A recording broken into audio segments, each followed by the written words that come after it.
So what did you want to be when you grew up? You know, it's always that question, right? You know, it's always as a kid, I remember my parents always asked me all the time, what do you want to be when you grow up? What do you want to be when you grow up, right? And so I remember my answer was I was going to be a football player in the fall, and then I was going to play baseball in the spring because, you know, I was going to have time for that. To which my dad said, you don't play football. I said, don't worry about that. So what did I know, right? We're going to be looking at Luke chapter 1 today. We're going to continue on and look at the birth of John the Baptist. You know, as parents, and now as a parent, I really kind of think about, I look at my kids, and I wonder what they're going to be when they grow up. I try not to ask them, like, what do you want to be when you grow up, you know, expecting some sort of answer and everything. But as parents, we have goals, we have desires for our kids to hit, benchmarks that we want them to accomplish. When Mary Kate was born, my oldest, I remember I held her in my arms and had that terrifying feeling of I was responsible for another human life. And then I looked at her going, this is a human life. What is she going to be? What is her life going to look like? What is it that is going to happen to her in this lifetime? What is she going to be? Who is she? It was kind of a crazy thing. There was 3 of us in the room, and then there was a 4th, you know? And it was like all of a sudden now there was this opportunity where it was like to see what she was going to grow into, who she was going to be. Every parent desires the best for their kids. I don't know anybody who holds their kid for the first time and looks upon them and goes, you are going to be a sandwich artist. You are going to be a barista, right? I mean, we don't. We want our kids to be doctors and lawyers and astronauts and scientists. We want our kids to cure cancer and the common cold all in one time. As parents, what we really want more than anything is for our kids to accomplish their dreams, right? When you hold a child in your arm for the first time, you get this sense of wonder and awe as to who this person is. I can't imagine what it was like for Elizabeth to hold John the Baptist in her arms for the first time. What awe and wonder must she have thought? What awe and wonder must have come upon her? Holding this kid, knowing what was going to be. If you remember what's happened in the story here as we've been walking through the Gospel of Luke here in the first chapter, is that there's some incredible things going on. For 400 years, God has not spoken to his people. For 400 years, God has basically been giving the Jewish people the silent treatment, right? I mean, you think about it, right? When you send your kid to your room as a parent, right? And as kids, you understand this, right? It's that silence and waiting for what the punishment is going to be. Or maybe you're sent to time out and you have to stand there hoping that there's nothing more to follow. Here's the thing. For 400 years, there was this silence, waiting for God with this hopeful expectation of what was to come. And then suddenly, God shows up. He showed up, and as an angel appears to Elizabeth's husband, Zechariah. And Zechariah experiences God and basically saying that your son is going to have the power of Elijah and the spirit of Elijah. And I don't know if you know the story of Elijah, but that is not an insignificant thing. If you think about in the course of the Bible, right, how many people actually perform miracles by their hands? Think about it. Didn't happen to Jacob. Didn't happen to Joseph. Moses, Elijah, and Elisha are the 3 people that come to mind. And that's it to this point in history. It's not until the Holy Spirit shows up that something dramatic changes, and all of a sudden apostles have the ability to perform miracles, and we see Jesus healing people and doing incredible things. But really, to this point, there have only been 3 people who have the ability to do miraculous things through the power of the Holy Spirit. That's an incredible statement, isn't it? That Zechariah, he hears from this angel, Gabriel, and he says, your son is going to have the power of Elijah, right? I mean, that's like the promise of having your kid be like, your kid is going to be Batman, right? I mean, that's what that kid wanted to be when he grew up, right? There's only one Batman, right? I mean, there's not too many of these special individuals. I mean, we had a funeral recently for a president, and I was sitting there looking at the former presidents. The President of the United States of America is probably one of the more sought after and one of the most respected positions in all of the world. And there are only, I think, 4 living men who have held that office. What an exclusive club to be a part of. It's even more exclusive to be able, at this point in time, to have said that you are going to perform miracles by your hand. And this is what the promise to Zechariah, that your son is going to be. And I'm willing to bet that Elizabeth knew this, right? Elizabeth understood this. And for 9 months, she waited, wondering what this child was going to be like, what this child was going to say, what this child was going to do. If you will, follow along with me as I read from Luke chapter 1, verse 57. Now, the time came for Elizabeth to give birth, and she bore a son. And her neighbors and relatives heard that the Lord had shown great mercy on her, and they rejoiced with her. And on the 8th day, they came and circumcised the child. And they would have called him Zechariah after his father. But the mother answered, "No, he shall be called John." And they said to her, "None of your relatives is called by this name." And they made signs to his father, inquiring what he wanted him to be called. And he said, he asked for a writing tablet, and wrote, "His name is John." And they all wondered. And immediately his mouth opened and loosened, and his tongue was loosened, and he spoke, blessing God. And fear came upon all their neighbors, and all these things were talked about through all the hill country of Judea. And all who had heard them had laid them up in their hearts, saying, What then will this child be? For the hand of the Lord was with him. If you remember, for 400 years, there hasn't been any word from God. No prophecy. God has not spoken through a prophet. It has been silent since the day of Malachi. And as the Israelites were waiting, as the Jewish people were waiting with hopeful expectation, wanting to know what was going to come, when was God going to come, they knew of this promise of the Messiah. And they knew there were signs and markers as to how he was going to come about. And one of them was going to be this messenger. And when the angel Gabriel shows up to Zechariah and says, "I am going to bless your son," first of all, Zechariah was not a spring chicken, right? He probably had more gray hair than me. Elizabeth, his wife, was probably beyond the age of bearing children, if you catch my drift, biology. And so it's not something that's supposed to be possible, but yet they conceive a son. And see, here's the thing, is that already that barrenness was considered in the Old Testament as a sign of just God was turning his back on you. Not being able to have a child was a sign that basically said, especially a son, if you didn't have the ability to have a son, it basically that God was punishing you, especially if you weren't able to have a single child at all. And so for her entire life, she is living with this shame and this stigma from society that basically is looking at her and saying, well, she must have done something for God not to bless her with a child. As an older woman, her hope and aspiration for what the future was going to look like was kind of bleak, actually. Because for her, there was no Social Security, there was no 401ks or anything like that. Her reliance was going to be on a son to provide for her. And without that, she was worried and probably scared, not knowing what was going to happen. And then all of a sudden, joy comes over her because she is with child. And not only that, but Elizabeth is in on what is happening.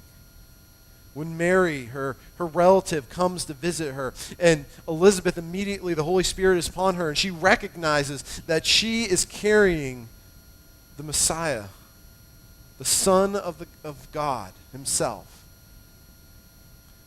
And she recognizes this. She understands that something is about to happen. Something incredible. Something amazing. And so the day finally comes. The day finally comes, and she gives birth. And wouldn't you know it, the busybodies of the town show up.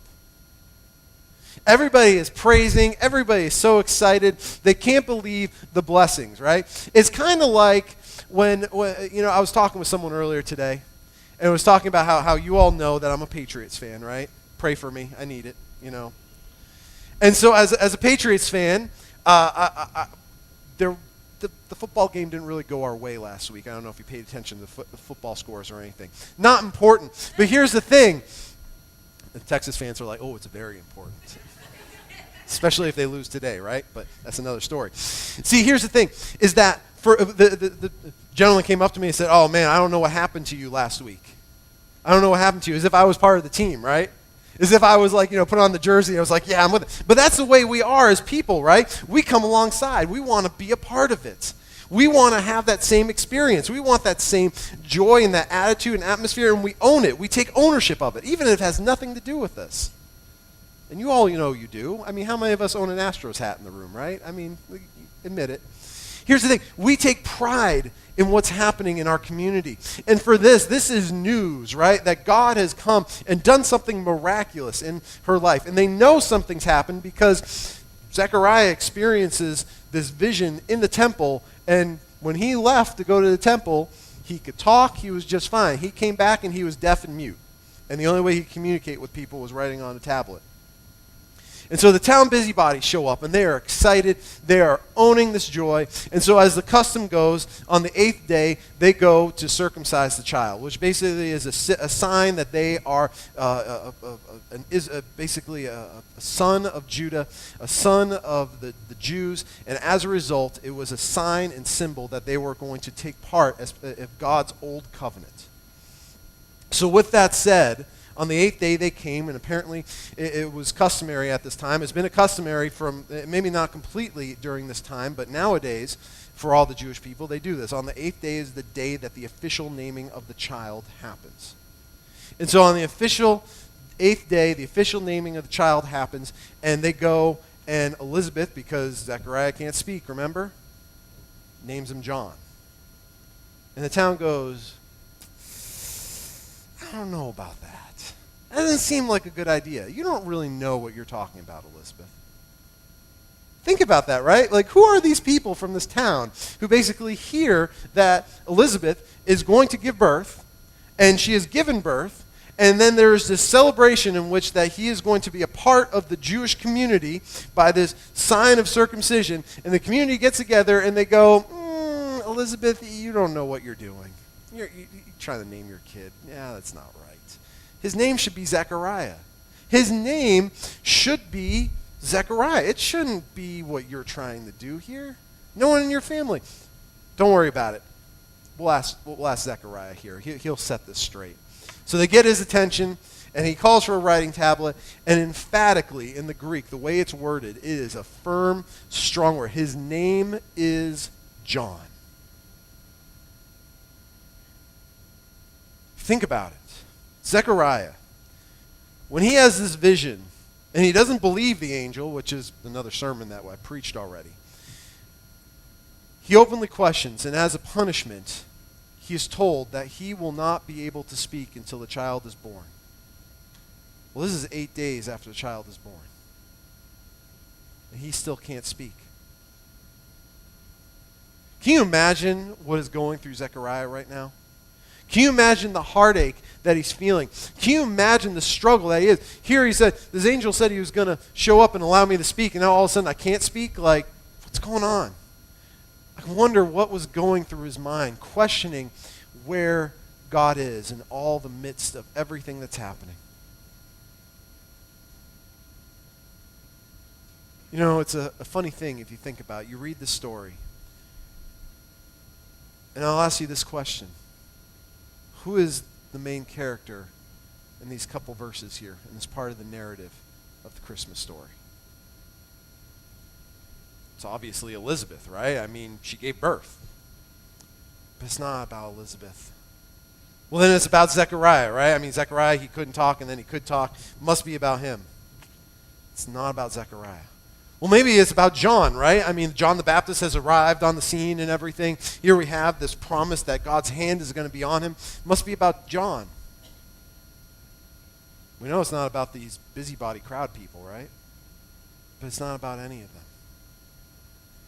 You see, what God has done through the gospel writer Luke is that Luke is crafting this story where you see what's happening on two fronts, what's happening with Mary and what's happening with Elizabeth.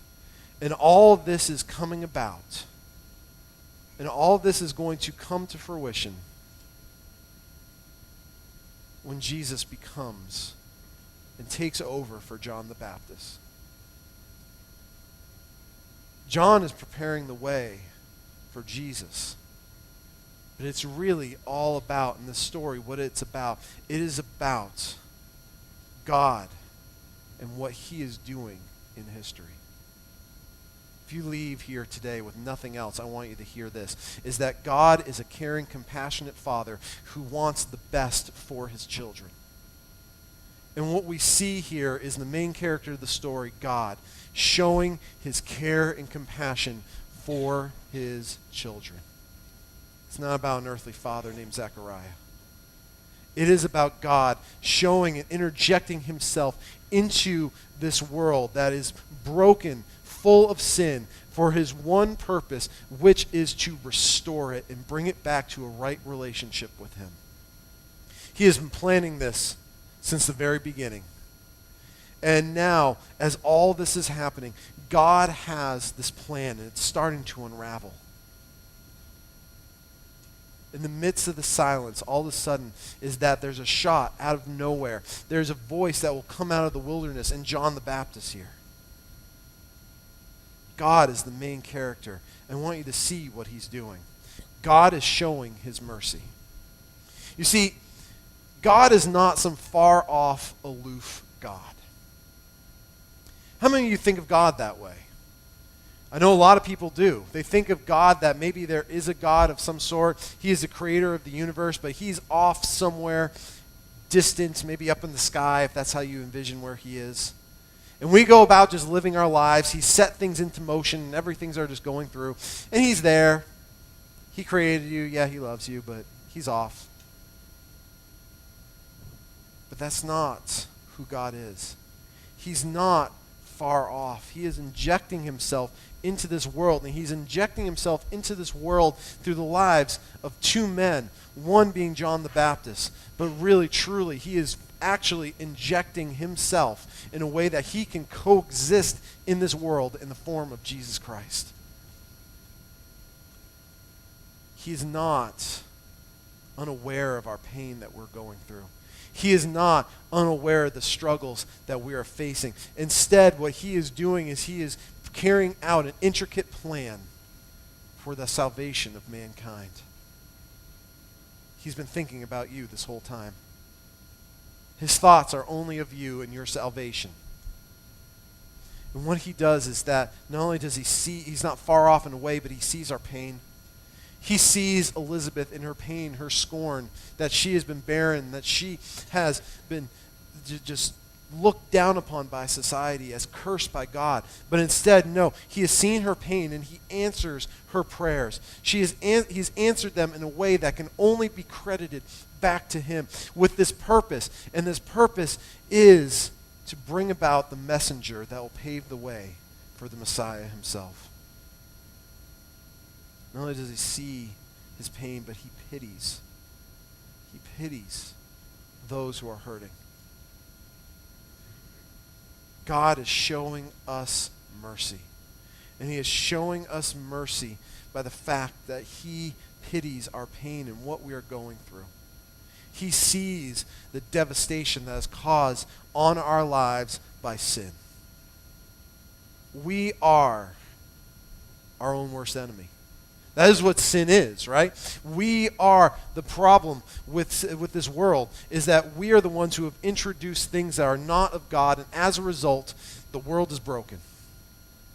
And God is planning to fix it. And God sees this, and instead of just being angry with us, instead of being upset with us, instead, he interjects and he pities. He pities us. We see this by God pitying Elizabeth and granting her the son that she has longed for. The son that will not only bless her and by being the messenger, but also will be someone who will take care of her as she advances in years.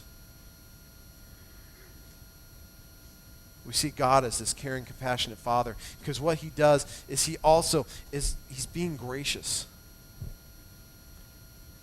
He remembers his promise to Zechariah. Crazy thing is Zechariah doesn't believe it. Didn't believe the angel. And he doesn't deserve God's graciousness to him. How many times for us, do we hold forgiveness or we hold back something from someone because we feel like they don't deserve it? We don't deserve something. And someone holds it back from us. And sometimes that looks in the way of terrible things like insurance companies, right? I mean, well, we're going to try to figure out how much money we're going to pay you out for your accident that you had. And so we're going to figure out whose percentage of fault it is so we can figure out the money. Isn't that the craziest thing in the world, right? It's the craziest thing in the world to think about, right? Like, whose fault is it? And they assign some blame to you and some blame to the other party. And they're trying to figure out, well, they don't deserve all of that. What is it that we deserve? What is it that you deserve? What is it that we deserve? The fact of the matter is that we don't deserve anything because of our sin. But that's where John 3:16 comes into play and says, "For God so loved the world." That love goes beyond all things, that he gave his only son. He interjects him into this sinful world to save each and every one of us. What an amazing promise. And here, Zechariah had an angel show up to him, right? Now, I can't imagine what that looks like. I mean, I just can't. I can't even fathom it, right? I'm thinking, like, Zechariah, who are you if an angel shows up to you, right? Like, I like to think that each and every one of us, we're all in this kind of same boat, right? If an angel just showed up here and said, you need to go do this, we're probably going to go do it, right? I mean, it just seems like a good idea. I don't think there's anyone in this room who would just be like, Zechariah, be like, Gabriel, we're going to do it a different way. I don't really believe you. It seems out of just the ordinary. And here, he has openly questioned God. He doesn't deserve to get his voice back for questioning God. He doesn't deserve anything. But here, he remembers Zechariah, and he remembers his promises to Zechariah. And God remembers his promises to each and every one of us. Even though none of us deserve it, just like Zechariah. God doesn't care. Because that is how gracious he is. And the third thing God does is that he rewards obedience. He rewards obedience. What an incredible thought that the God of the universe will reward us if we follow him. God sees what's happening with these people. Zechariah didn't have to name him John. Especially if you're thinking about it, right? After John is born, Zechariah does not immediately get his voice back. Zechariah's health is not restored. He didn't have to listen to him. If anything, probably those seeds of doubt are creeping into his mind. He goes, you know what? I'm not gonna do it. Maybe there's anger. Maybe there's hostility. Have you ever been there before, angry at God, saying, no, I'm not going to do that because you didn't do something the way I saw it? But Zechariah is obedient no matter what. And in his obedience to God, that's when God shows up and performs another miracle. To which everybody is just in disbelief. Everyone is shocked. People are just losing their mind, right? I mean, it's like Beatles when they came to the United States and all the girls are going, ah, right? Young people, I don't know, what's that little Korean boy band? It's similar to that. You all know what I'm talking about. Okay, anyway. Point being is that here, this town, when they see what's happening, everybody's like, whoa, what is going on? This is I don't know what's going on in the life of this family, but there is something crazy, and it's amazing. They're not listening to us, and they're not naming the kid after Zechariah, which we don't believe, we can't fathom. But then when he goes ahead and names him John, all of a sudden, Zechariah can talk again. He's seen an angel in the temple. What is going on? Something amazing is happening. Something is at work. And their conclusion is this, is that, end of 66 here, says, for the hand of the Lord was with him. Kind of ancient mythology. I couldn't find a way to really phrase this. When people look at pagan gods, idols, one of the things is that the hands represent power. If you think about Zeus, where does Zeus' power comes from? It comes from his hands. He's able to form lightning bolts and cast them down. Think about from the Bible. You think about in the story, was it from Samuel, when the Ark of the Covenant is captured and put in the temple in front of Dagon, the Philistine god. And God is not without his humor in all this. First night, the statue is knocked down, so they put it back up and they go, we don't know what's happened. That's kind of strange. It's almost like it's bowing down before the Ark of the Covenant. And the second night, what happens is it falls down, but this time the arms are broken off, signifying that the power of their God is gone. The hands are a place of power. And here are these people saying that the thing of power, God himself, with where his power is found, his hand is on this child. Something special is happening. His power and his blessing is upon him. I'm going to tell you something crazy. Do you know the hand of God could be on you as well? It's the truth. You know what happens? It starts with obedience. It starts with recognizing that our God is gracious. It starts with recognizing the fact that our God has shown us mercy. You see, the God of the universe who is showing this to this family right here, all his power, his might, his mercy, his graciousness, it all comes from a place that he wants each and every one of us to experience. The hand of God can be on you. Ephesians 3:20 says, now to him, being God, who is able to do far more abundantly than all that we ask or think, according to the power at work within us. You see, the Holy Spirit comes and lives inside us. One of the greatest promises that Jesus leaves to us is that when we become Christians and we say that I admit that I am a sinner and I believe that Jesus has the power to forgive me of my sins, and if I'm willing to confess them and recognize that I'm no longer going to live my life for myself but live it for him, then what happens is I'm a transformed individual. The Holy Spirit comes and enters in me, and the hand of God is on me. It's by that the apostles were able to lay hands on people and heal. It's by that you are given the capability of loving someone, especially your kids when they're unlovable, right? I mean, seriously.